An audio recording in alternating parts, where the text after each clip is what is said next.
Hi there. Let's read chapter 14 of Baron Trump's marvelous underground journey. Okay, he just finished in the land of the Minkies and was heading back down the Marble Highway. And I'm kind of interested to see what happens. So let's jump over here. Okay, chapter 14. Me, the sorrowing Sebastian, loaded with as heavy a heart as ever a mortal of my size had borne away with, did the wise Bulger lead along the broad and silent highway, farther and yet farther from the city of the Minkies until at last the music of the fountains, pattering in their crystal basins, died away in the distance and the darkness far behind me. I felt that my wise little brother was right, and so I followed on after, with not a sigh or a syllable to stay him. But he halted at last, and, as I felt about me, I discovered that I was standing beside one of the richly carved seats that one so often meets along the marble highway.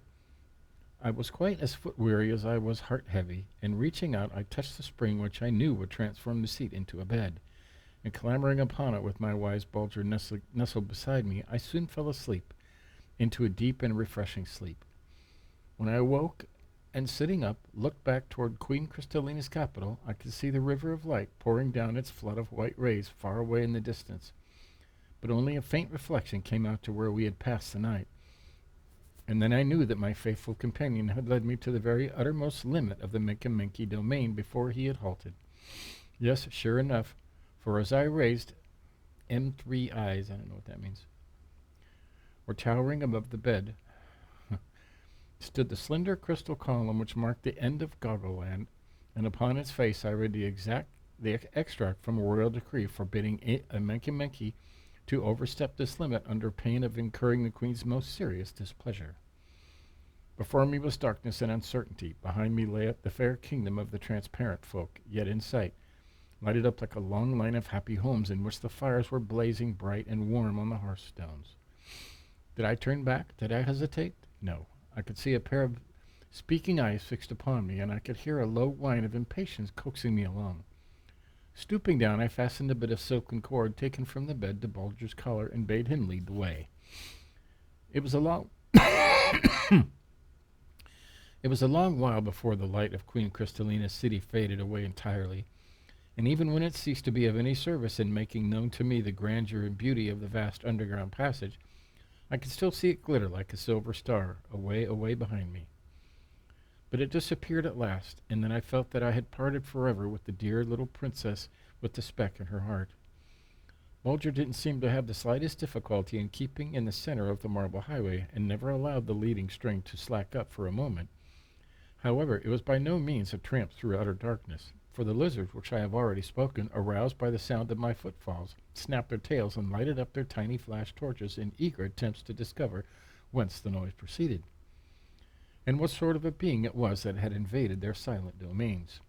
We had covered possibly 2 leagues when suddenly a low and mysterious voice, as soft and gentle as if it had dropped from the clear starry heavens of my own beautiful world, reached my ear. "Sebastian, Sebastian," it murmured.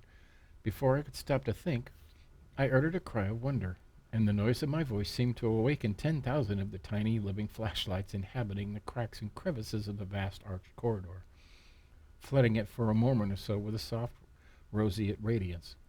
"Sebastian, Sebastian," again murmured the mellow and echo-like voice coming from the very walls of rock beside me. Hastily drawing near to the spot whence the words seemed to come, I laid my ear against the smooth face of rock. Again the soft sighing voice pronounced my name so clearly and so close beside me that I reached out to grasp Crystallina's hand, for hers was the voice, the same low, sweet voice that had told me of her sorrow in the spectral garden. But now there was no one there. In reaching out, however, I had passed my left hand along the face of the wall, and it had marked the presence of a round, smooth opening in its rocky face, an opening about the size of a rainwater pipe in the upper world.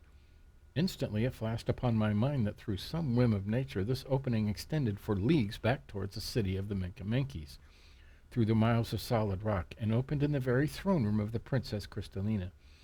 Yes, I was right. For a moment or so again the same low, sweet voice came through the speaking tube of a nature's own making and fell upon my eager ear. I waited till it had ceased, and setting my mouth in front of the opening, I murmured in strong but gentle tones, Farewell, dear Princess Castellina. Bulger and the little Baron both bid thee long farewell. And then rising Bulger in my arms, I bade him weep for his royal friend whom he would never see again.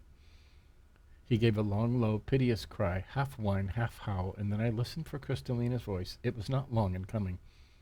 Farewell, dear Bulger. Farewell, dear Sebastian. Crystallina will never forget you until her poor heart with the speck in it runs down and the crystal throne knows her no more. Poor Bulger. It now became my turn to tear him from this spot, for Crystallina's voice, sounding thus unexpectedly in his ears, had aroused all the deep affection which he had so ruthlessly smothered in order to bring his little master to his senses and free him from the charm of Crystallina's grace and beauty. But in vain. All my strength, all my entreaties, were powerless to move him from the place. Eventually Crystallina had heard me pleading with Bulger, and had imagined that now I would waver and stand resolute. Heed dear Bulger's prayer, O beloved, she pleaded, and turn back to thy disconsolate Crystallina, whom thou mayest so happy for a brief moment. Turn back, oh turn back. Bulger now began to whine and cry most piteously. I felt that something must be done at once. The most dire consequences might ensure that Bulger, crazed by the sweet tones of Crystallina's voice, might break away from me and dart away in a mad race back to the city of the Menkemenkes, back to the fair young queen of the crystal throne. It became necessary for me to resort to trick and artifice to save my dear little brother from his own loving heart. Drawing his head up against my body and covering his eyes with my left arm, I quickly unloosened my handkerchief and, thrusting it into this wonderful speaking tube, closed it effectively. And thus I saved my faithful Bulger from himself. Thus I closed his ears to the music of Crystallina's voice. But it was not until after a good hour's waiting that he could bring himself to believe that his beloved friend would speak no more. After several hours more of journeying along the marble highway, a speck of light caught my eye, far on ahead, and I redoubled my pace to reach it quickly. I was soon rewarded for my trouble by entering a wonderful chamber, circular in form with a domed roof. In the center of this fair temple of the underground world sprang a glorious fountain with a mighty rush of waters, which brought with them such phosphorescence that this vast round chamber was lighted up with a pale yellow light in which the countless crystals on the roof and sides sparkled magnificently. Here we passed the night, or what I called the night, refreshing ourselves with food which I had brought from the kingdom of the Menkemenkes, and drinking and bathing in the wonderful fountain which leaped into the air with a rush and whir, and filled it with a strange and fitful radiance. Upon awaking, both Bulger and I felt greatly refreshed, both in body and in mind, and we made haste to seek out the lofty portal opening up on the marble highway, and we were soon trudging along it again. Hour after hour we kept on our feet, for something told me that we could not be far away from the confines of some other domain of this world within a world. And this inward prompting of mine proved to be correct, for Bulger suddenly gave a joyful bark and began to caper about, as much as to say, "Oh, little master, if thou only hadst been keen scent, thou wouldst know that we are drawing near to human habitations of some kind." Sure enough, in a few moments a faint light came creeping in beneath the mighty arches of the broad corridor, and every instant it gathered in strength until now I could see clearly about me.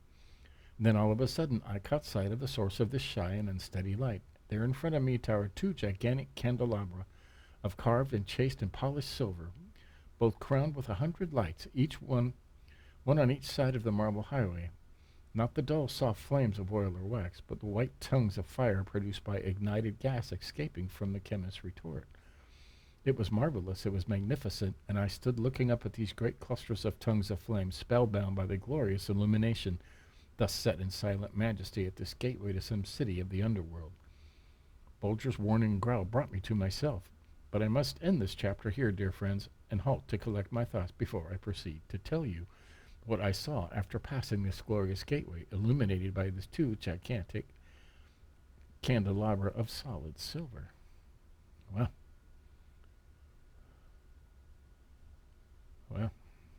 Well, this 10 minutes, we're going to stop there and see what happens in chapter 15. Hate to leave you hanging. No, I don't.